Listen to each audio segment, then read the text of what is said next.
Week 8 of college football has been off to an extremely fun and hot start, and we've still got games going on for possible more upsets. We're going to talk about everything that's going on in Week 8 right after this.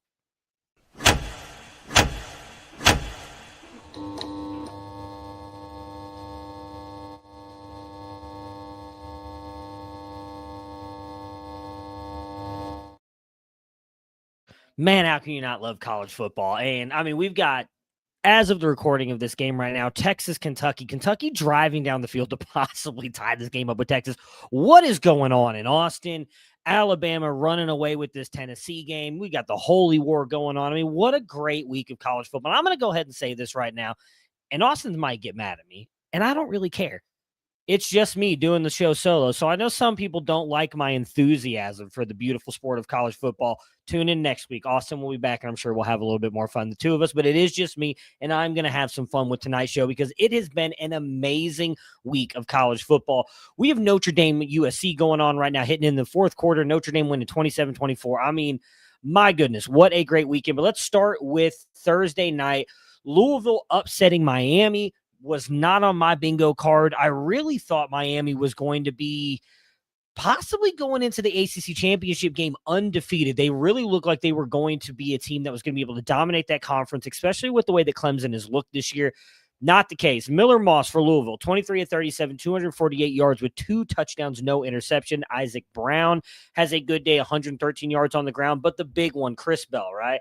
This guy we've talked about for the past couple of years at Camps to Canton. He's getting some NFL draft buzz now. 9 for 136 and 2 in this game against a very good Miami defense. Was not, again, what I was expecting. On the other side of things for Miami, Carson Beck, bad game. We'll talk about him here a little bit more in a minute. 25 of 35, 271 yards passing, 4 interceptions, no touchdowns. Malachi Toney, though, again, another player I don't think a lot of people had on their bingo card to start out the season as a possible NFL guy that was going to get a lot of hype. 9 for 135 and 0, by far the best wide receiver on Miami so far this season. Chris Bell, I want to see if he can keep doing this for Louisville. I mean, again, we love Jeff Brom wide receivers. He's been able to do it throughout his entire year in college football as a head coach, going back to his time at Purdue, now here at Louisville. I mean, even he kind of revived Ja'Cory Brooks, and even though Brooks hasn't done anything in the NFL, I do think Chris Bell could. It is good to see kind of his emergence in this Jeff Brom system. Malachi Toney, same thing for Miami on the other side, just having a great season.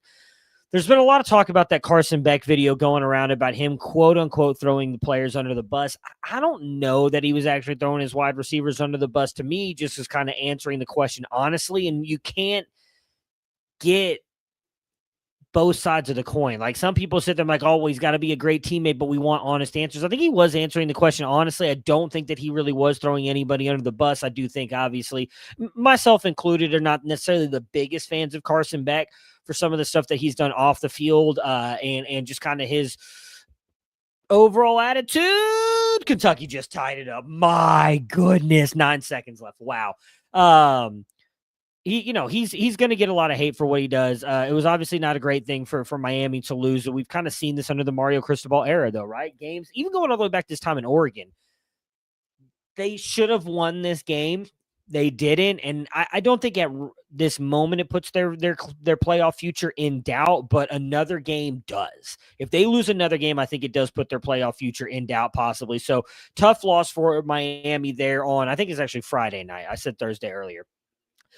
Let's get into the Saturday games where, again, we're going to kick off this early window. I think most of these games were in the early windows. I just kind of was going through the app and placing in all the games that I really want to talk about.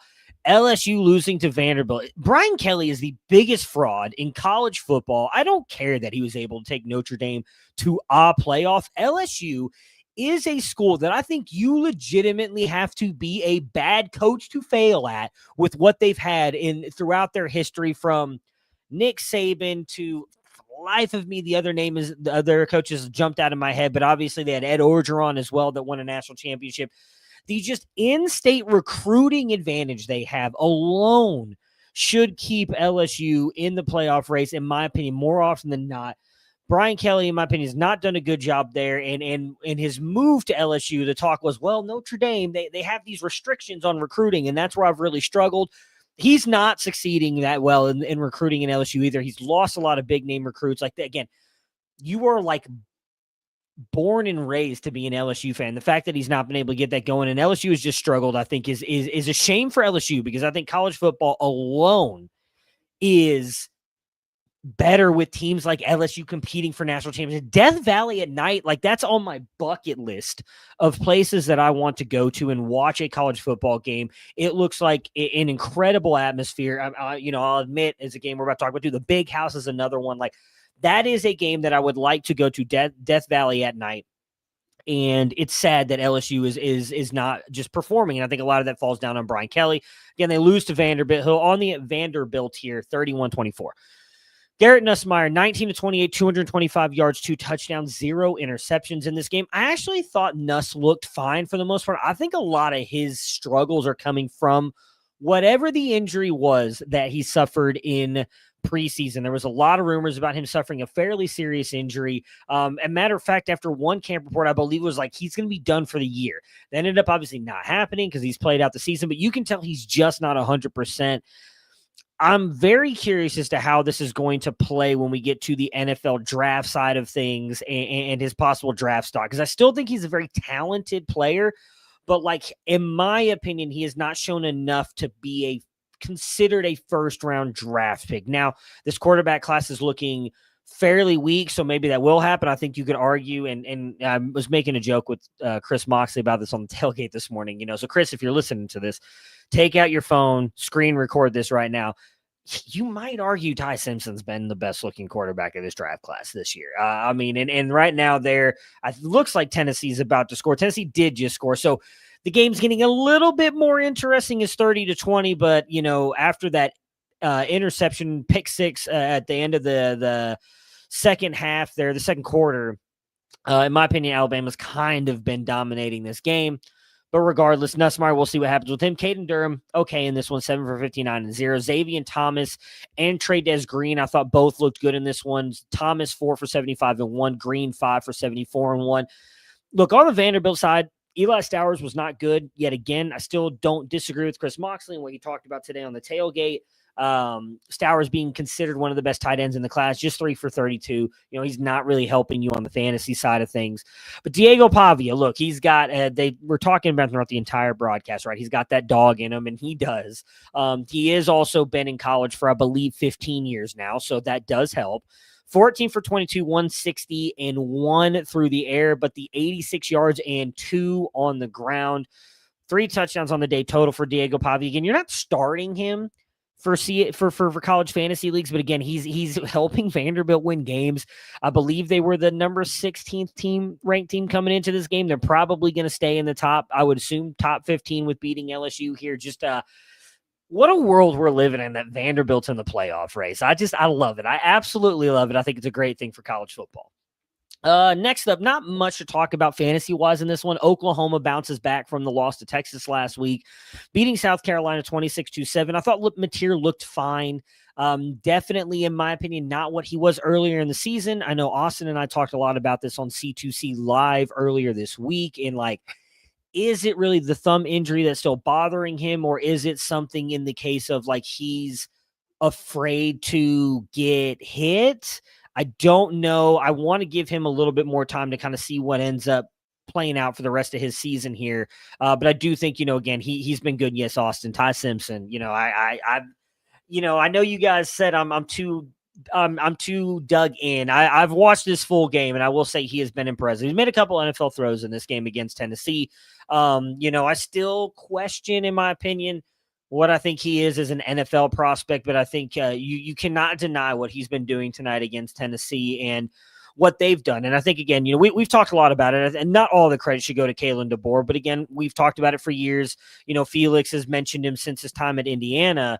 Kalen DeBoer is an offensive coordinator at that time, then going and being a head coach at Fresno State has done amazing things. But we'll get to the Alabama game here in a minute. Back to Oklahoma. Mateer, I thought, looked fine, and I'm interested to see what he does the rest of the season. I know, obviously, there was a lot of the first-round draft type for him. That has kind of waned in the past couple weeks. Some of that probably due to injury. I'm going to do my best to stay on point here, but Texas, Kentucky in overtime now. Jeremiah Love driving down the field, also driving John Arrington into the ground. John, I know you're going to be listening for my League of Record team, where I got a lot of crap last year for, I believe, not even winning a game, sitting pretty atop of the league right now. Jeremiah Love, one of those reasons is he's, again, driving down the field for Notre Dame here. First and goal. We'll see if they're able to punch this one in with, it's the CJ Carr rush for a touchdown, maybe. Also my flag plant, whatever. We're going to talk a little bit about Matt's hits here a little bit as well. On the South Carolina side, look, me and Chris talked a little bit about it on the tailgate this morning. I do not think Lenora Sellers has been as bad as a lot of people are making it out to be. And in watching this game against Oklahoma, I think one of the biggest issues is, man, this dude is running for his life. It feels like every time they snap the ball, that it's not good for him. I've mentioned on C2C Live, I kind of wish he'd transfer to a school that maybe gives him some weapons around him and a decent offensive line to kind of show what he truly is before going into the NFL. And there's a CJ Carr rushing touchdown. CJ Carr, flag plant, mocked and ridiculed for that, by the way, people. Having a pretty darn good season so far this year. Anyway, speaking of another rushing threat, Lenora Sellers, I think that if he were to actually enter the transfer portal and get some help around him, would kind of actually boost that stock right back up. But I do think if he does enter the NFL draft after this season, he likely still is a first-round pick just based on the tools. I mean, again, I think you could argue better passer than what we've seen so far in his career than Anthony Richardson, on the same level of athleticism than Anthony Richardson. We saw Anthony Richardson go number 4. And I understand you might say, well, NFL GMs might have, an NFL GM might have regretted that and everything. I still think when you have such a special, talented athlete like Lenora Sellers, that is going to matter. Kentucky is now down at the 1. If Texas loses this game, I think we're probably leading the show on Wednesday with just how embarrassing this season is for Austin. And is Sark on the hot seat? I think it's a fair question to ask. Going up to the Big House, Washington and the Washington Huskies came into Michigan to play the Wolverines, and they won 24-7. Got a lot of eyes on this game. Was watching as a big fan of Damon Williams, and I think Utah just had a pick 6 to take the lead over BYU in the Holy War game. My goodness. Nope, Devin Dampierre. Ooh, nice. Dampierre looking good in this game. Damon Williams, though, struggled on the road in this one, but I will say Denzel Boston looked great. I know that's a player that I believe Colin was really high on. I know both Mike and Corey like him as well. He's looking really good. I think is likely going to be in the first round conversation. If you didn't think so already, I think he's really boosting himself up there as looking really good as well today in that Michigan game. And you know what? Justice Haynes got us. He's on the field warming up. If you started him, I'm sorry. I don't think we said to start him here on the channel, but he was on the field. People were getting possibly excited about him starting this game. What I will say is, we've talked a lot about it. If you listen to Austin and I on the official, which is our recruiting show on the Campus to Canton podcast feed, we talked a lot about how Bryce Underwood was by far for both of us the highest rated quarterback we've graded since starting this company in 2020. He has looked really good. And I mean really good. Now, again, I know Washington's defense is not considered like one of the tops in college football, but again, his stats in this one were impressive. I didn't pull him up, but I thought he looked really good rushing the ball as well. I do want to mention Andrew Marsh, because that was kind of a little bit of a debate between our recruiting team. He ended up going 5 for 49 and 1. And we really kind of talked about how we didn't love him as much as the services, but when you're paired with a quarterback like Bryce Underwood, who can get you the ball, you might succeed. And this is the second week in a row, I believe, that Marsh has started and looked good. Again, only 49 yards and a touchdown. 49 yards is a lot in this Michigan passing offense that really doesn't pass the ball. So Marsh, a player to watch. Baylor versus TCU, man, what a fun game this was, and I cannot wait to talk about the Baylor side. But we're going to get to the TCU side first, as they win 42-36. Josh Hoover, again, continues to be very good. 22 of 31, 231 yards passing, 3 touchdowns. Kavorian Barnes, very good as a rusher for TCU today. 25 attempts for 106 yards and 2 touchdowns. And Dwyer and McAllister both have good days. So McAllister does not get the touchdown, 7 for 62. Jordan Dwyer, 7 for 111 and 1.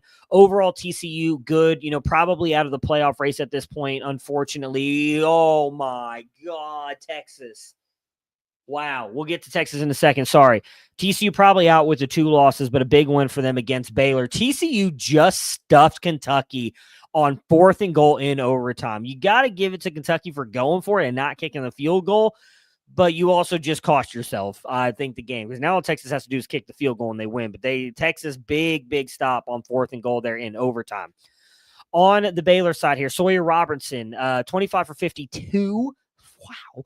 52 attempts, 25 completions, 318 yards, 2 touchdowns, 3 interceptions. Bryson Washington gets a touchdown in this game, but does not look good. 11 attempts for 23 yards. But my guy, Michael Turner Jr., the true freshman, I'm just going to keep jumping around, whatever. That's what people expect from me, right? Austin in the chat says the Marsh stuff was mostly schemed up stuff this week. That might be true, but again, I think when you have a quarterback like Bryce Underwood and a guy that they're going to go to, I mean, again, he's a true freshman in that offense, and they're going to him in those moments, I think is a good thing for at least his college fantasy future. I don't disagree that we kind of question what he is as an NFL player. I think that still stands. But from a college fantasy side of things, again, he probably only had 11 points in fantasy today, so not a great day. But Michael Turner Jr., 12 for 68 in this game. It's the second week in a row that he has looked good for the Baylor offense. I'm not saying that he is going to usurp Bryson Washington right now, but I do think that he has looked like the better rusher through the 2 games. So I'm not saying that you should go out and Michael Turner is going to be the guy, pick him up, spend all your fab on him. I did advocate for him on our recruiting team a lot. I had him as a 4-star. I was by far the highest grader on him. I believe I had him at a 7.00 score flat, which is literally the line for a 4-star, and everybody else had him as like a barely 3-star, I believe. I love this kid. Played about 10 minutes from me, not even 10 minutes, like 5 minutes from me, North Richland Hills. Just really, really liked Michael Turner. And I think in fairness to some of the guys on the recruiting team, their big fear was he tore his ACL, and there was rumors that there was more ligament damage than just the ACL going into his senior season. So he was not going to play at all, but he still had some pretty good track numbers and everything. We had him as a pretty good athlete in our system on the prospect that in the athleticism database.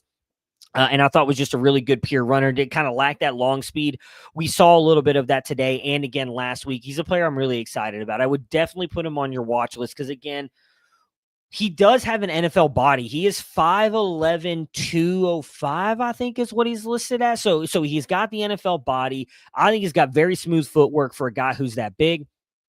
And he is going to be in an offense that we've seen when they highlight a certain running back can be very good for you. So again, I don't know that he takes over this year, but Bryson Washington, if he continues to struggle, maybe Turner becomes the guy and ends up taking over. It's definitely something to watch. Just wanted to mention this game really quick. UNT North Texas beats up on UTSA 55-17, but most of these guys are fantasy relevant. Look, Henry, for UTSA running back, still gets it done, 12 for 138 and 1. The lone bright spot for UTSA is going to be really good, I think, again, for you and your fantasy teams if you continue, or if you have him, trade for him, however you guys want to do it.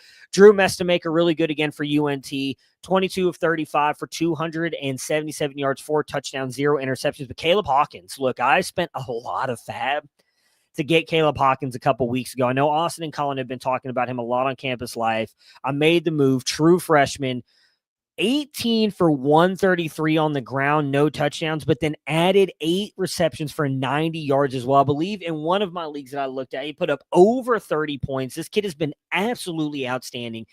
And if he doesn't transfer up and stays at UNT and is the kind of focal point of their offense moving forward, this guy's going to be an absolute fantasy stud. So if you were able to get him, and I dropped all my fab on this guy because I was like, I don't think at this point, is this like week 2, maybe 3 or 4.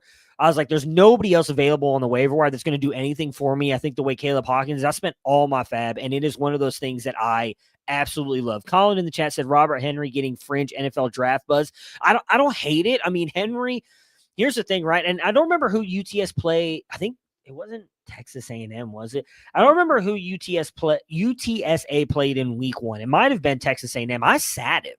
And the dude went for over 100 yards and 3 touchdowns, I believe, in that game. And I remember doing the show with Austin. I was like, I would have won had I just played the guy.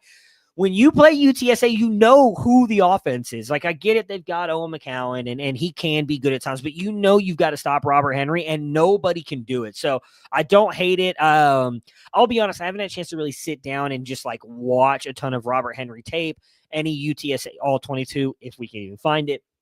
Once I do that, I'll maybe jump on and talk about that. You have a better, I would say, Colin, listen to Colin, go and listen to Mike and Corey on Back to Devi, because they are really good at breaking down prospects. I have no idea what their thoughts are on Robert Henry Jr. Sure, fringe NFL guy, though I don't hate it. Yeah, it was Texas A&M this year, Colin said in the chat. So thank you for confirming that. Yeah, and Texas last year. And speaking of Texas, they just won against Kentucky, 16-13 field goal. My God, We've got to do a serious deep dive here into what's wrong with Texas. Is it really just Arch Manning? Is it Sark? What's going on? And, maybe we can do that on C2C Live on Wednesday. But, man, oh, man, Texas is not looking good right now. But back to the show. SMU beats Clemson 35-24. Cade Klubnik does not play in this one.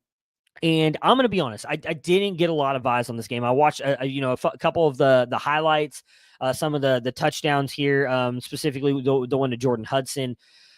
Christopher Vezina's stat line wise is interesting. I do, as Austin, I feel like we mention this all the time on College Fantasy Tonight or on C2C Live. We record all the games. I record all the games. I've got it recorded. It is a game that will be probably the first game I go back and watch tomorrow on Sunday, because I want to see what Vezina really looked like, because, again, stat-wise, it looks impressive. 29 of 42 for 317 yards, 3 touchdowns, 0 interceptions. TJ Moore, Austin is probably having a great time right now, because I'm pretty sure he told a lot of people to stick it where the sun don't shine when they were saying TJ Moore was not going to turn it around. And I think since Austin declared he would, he's gone off every single week. This week, yet again, 5 for 124 and 2 on the SMU side of things here. Jennings, 23 of 43, 292 touchdowns, 1 interception, as 20 yards on the ground. Jordan Hudson, the big day receiving, as I mentioned, getting the touchdown, 7 for 131 and 1.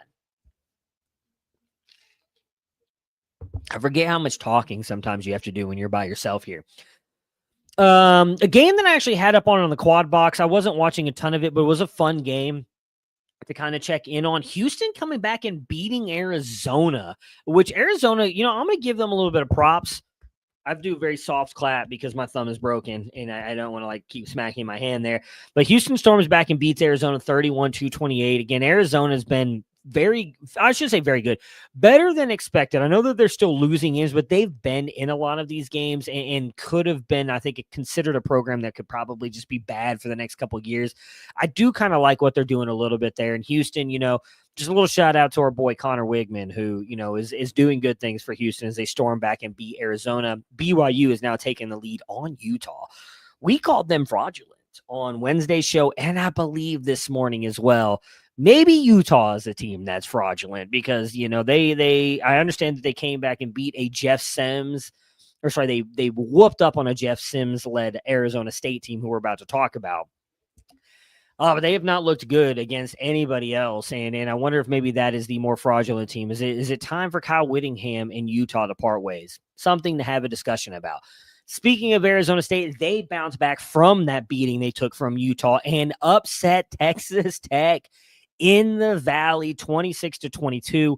Will Hammond struggled early in this game. Finishes with the stat line of 22 for 37, 167 yards, 2 touchdowns, 1 interception. Does add 47 yards on the ground with a touchdown as well.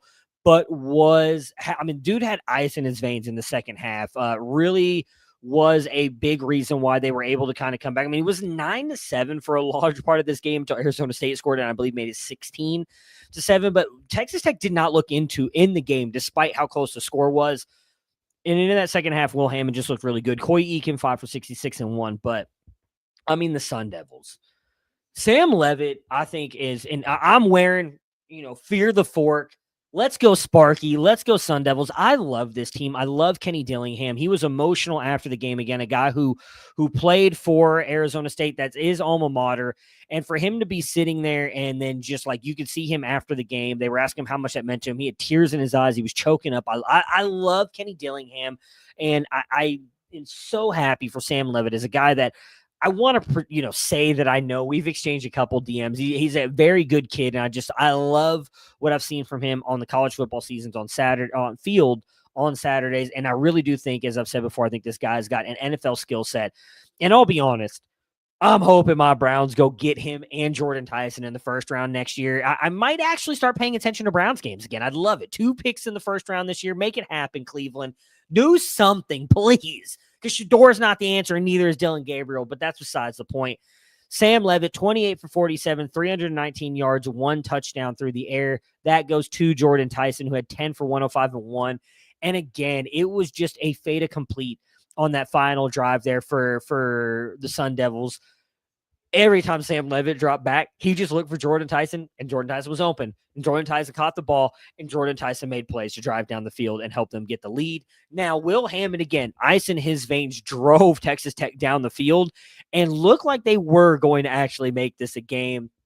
Ends up getting all the way down for like a chance for a Hail Mary here, again, because obviously they were down by the 4 points. So they couldn't kick the field goal.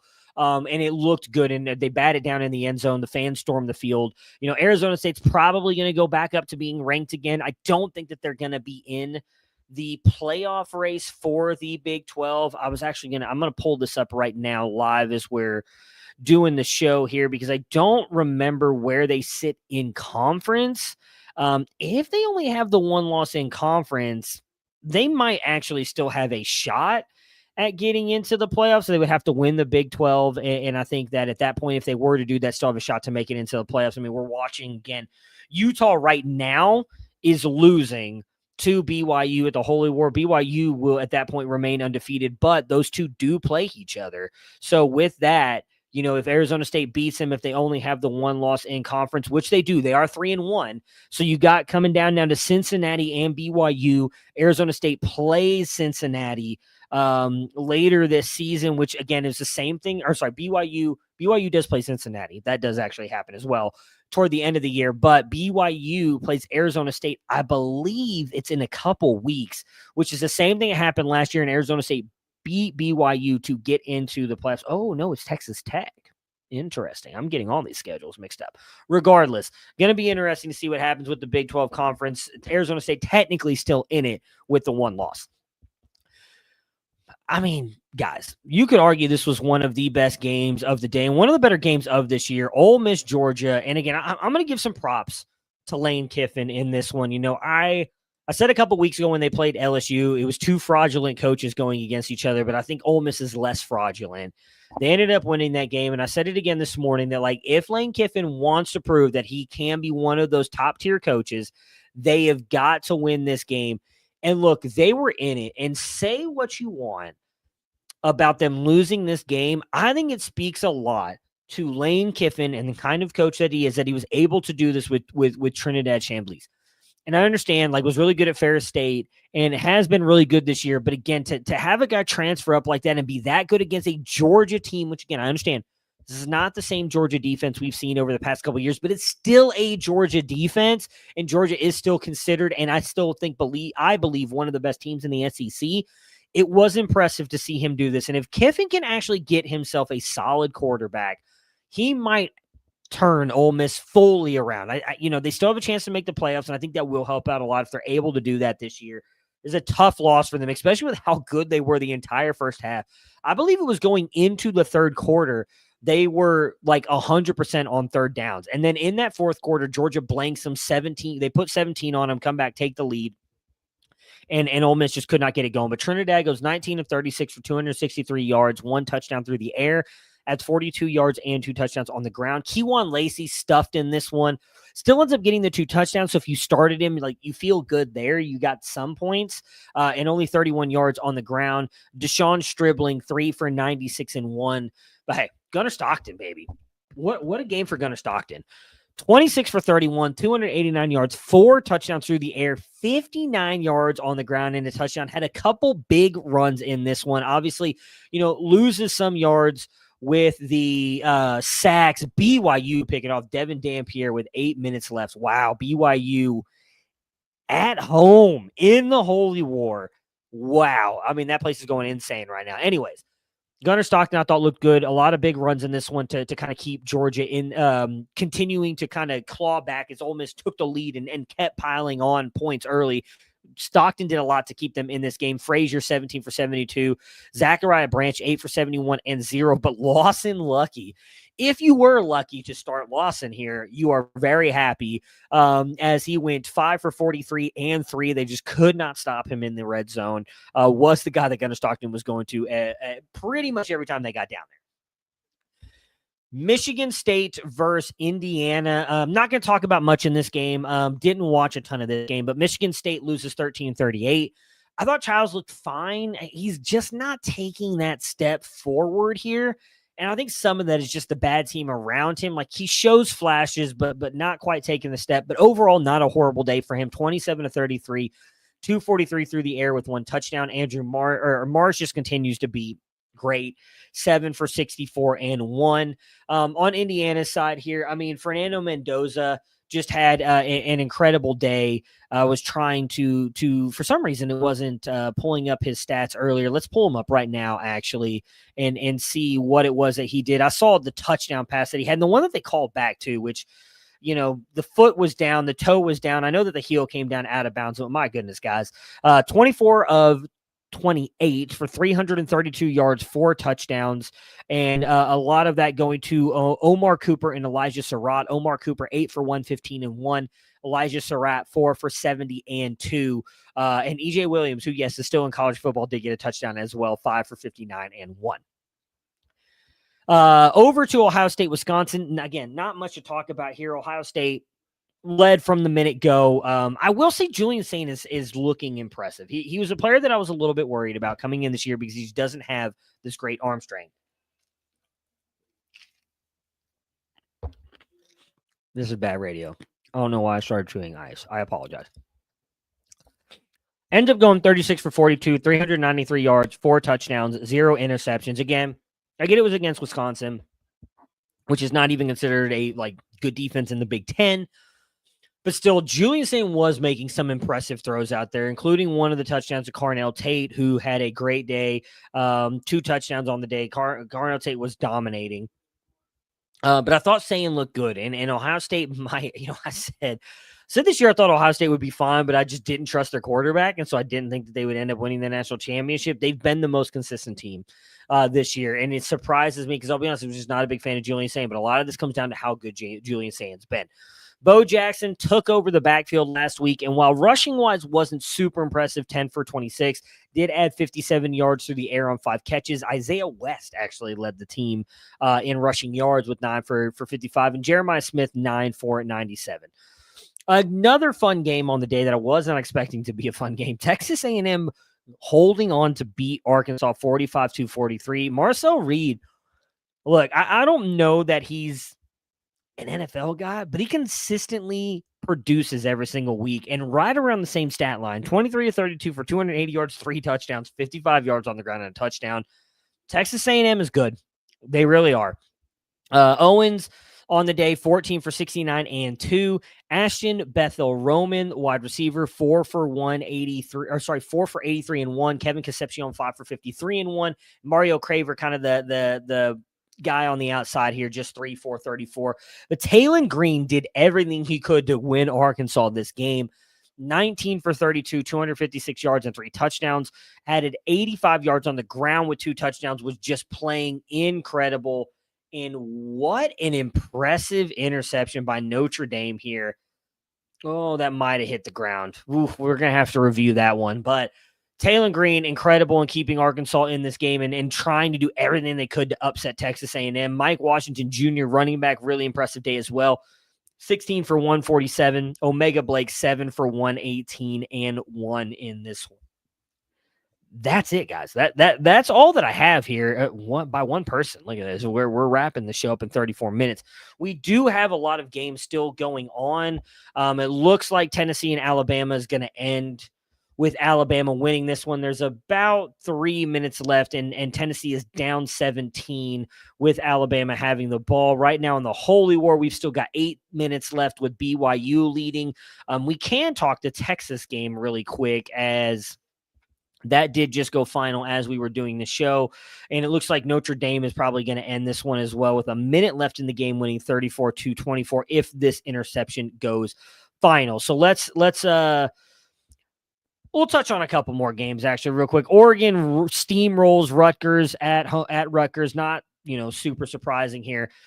Dante Moore, 15 of 20 for 290 yards, 4 touchdowns, 1 interception. Noah Whittington, 11 for 125 and 2. How about this stat line for Jordan Davidson?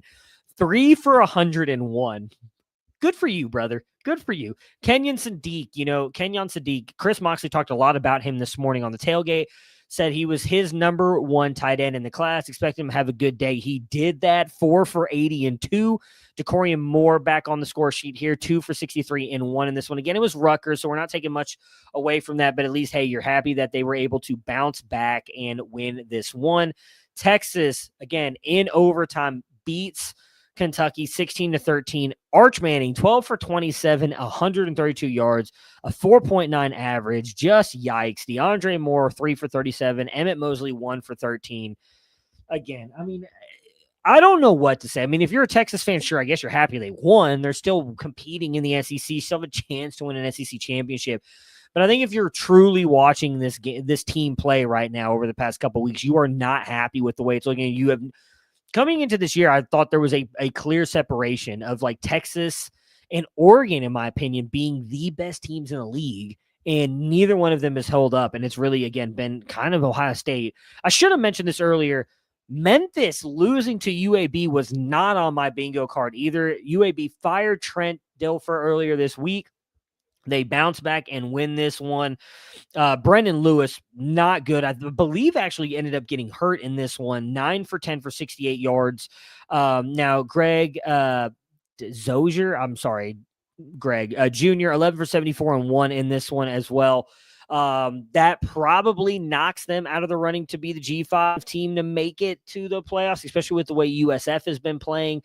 I think it was going to come down to those two. I don't think that they play each other this year. So tough beat for Memphis to a UAB team they should not have lost to. South Florida right now beating FAU 48-13. Again, I think if they do actually, they would be playing each other next week.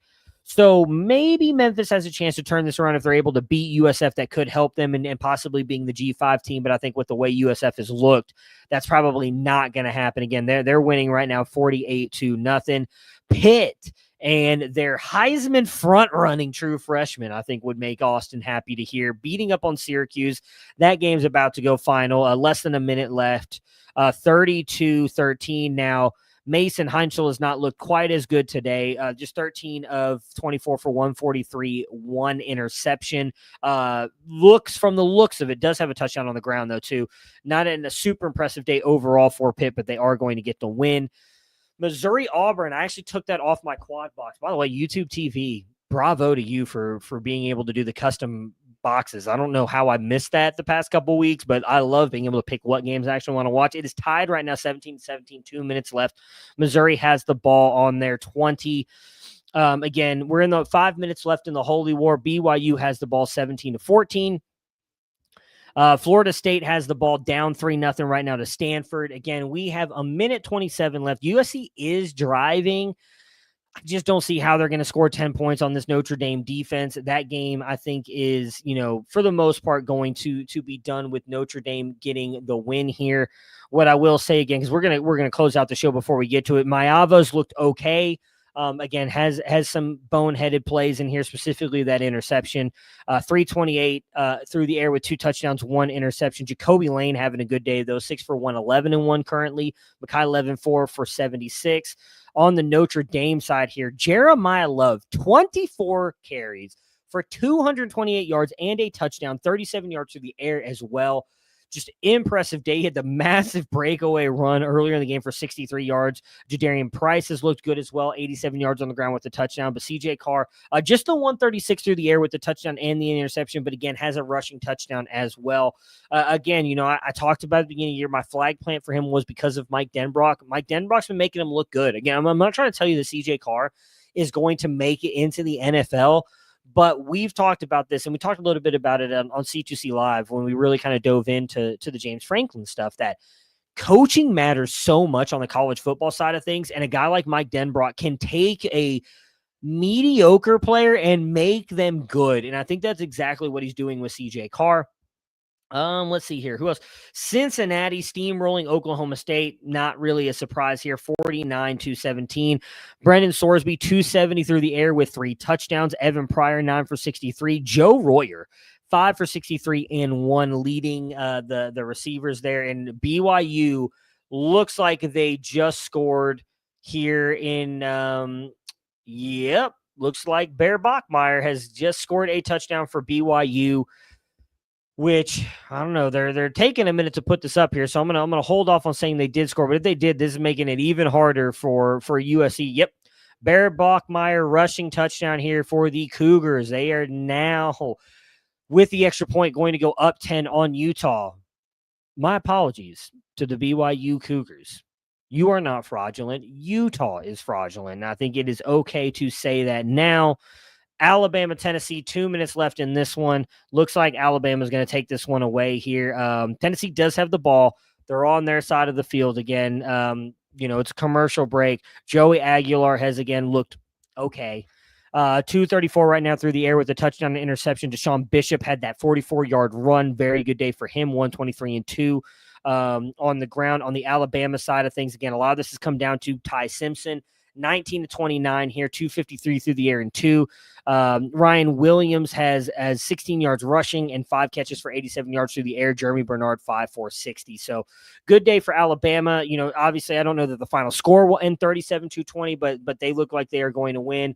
Notre Dame, USC just got another interception. That game is now over. So what I will say, Austin Nace might have been right. Look, Notre Dame might end up making the playoffs with 2 losses. They lost to Miami team, which their resume takes a little bit of a hit with that with the loss today. But Texas A&M goes through the SEC undefeated. That's going to be a big feather in the cap, as the SEC teams love to say, a good loss for Notre Dame there. And again, they were in that game throughout the year. They get LSU this week, then Missouri, South Carolina, Samford, and then I was going to say big matchup with Texas, but Texas A&M has looked like by far the more consistent and better team overall. So I don't know that that's a big matchup. Texas A&M does legitimately have a chance to go undefeated and possibly be in the SEC championship in Mike Elko's second year. We're going to put the phone down for a second. Bravo to Mike Elko, and bravo to you, Chris Klein, who has turned around a player, Marcel Reed, who I think everybody was watching the Aggies last year after you made the move to him as a starter and was thinking this guy will not be starting for you next year because he cannot throw the ball competently and has been absolutely, I don't want to say incredible, but good. Like every week you can go to the Texas A&M stat line and be like, okay, he's throwing for over, 250 yards to 300 something, a couple touchdowns, putting up 50 to 60 yards rushing and probably a rushing touchdown. The consistency with him has been incredible. Bravo to you guys there in Aggie land. And I know you've got to be excited, especially after what they've done the past couple years and spending. It's probably been a couple years since they've spent all that money on that recruiting class and it not really working out for you. But bravo to them and what they've done. And I'm actually going to pull up Marcel Reed's game log real quick because I want to look at this and just see how consistent it has been. So I'm going to read you guys his stats every single week. I think you could just argue there's one in there, right? 289 yards passing, 4 touchdowns, 220 yards passing, 3 touchdowns, 360 yards passing, 2 touchdowns, 207 no to passing, 180 and 2 versus Mississippi State last year. And then and then last week 2 weeks ago, then last week against Florida, 234 and 1. And then on the rushing side of things, 39 yards, 60 yards, 37 yards, negative 23, 30, 37, no touchdown, no touchdown, no touchdown, touchdown. So again, he's been very consistent. Bravo to that coaching staff and everything that they've done. Yeah, so that's gonna do it for us though here tonight on College Fantasy Tonight. The rest of those games are wrapping up. Tennessee is, like I said, driving, but for them to score, 17 points in a minute 30, I just don't see that happening. It would be the greatest comeback. If they do it, I'll do an emergency show right after. Don't think that's going to happen. BYU's got 2 minutes left. They're up 10 on Utah right now. So that'll do it for College Fantasy Tonight. Make sure to tune into everything on the college. If you want to learn more about the college fantasy game and college football in general, everything on the Campus to Canton podcast feed. Obviously, we go live a couple times a week here too on the YouTube channel. Thank you guys so much for tuning in. I hope you guys enjoyed a beautiful and fun week of Week 8 college fantasy football, and we will talk to you guys again next week.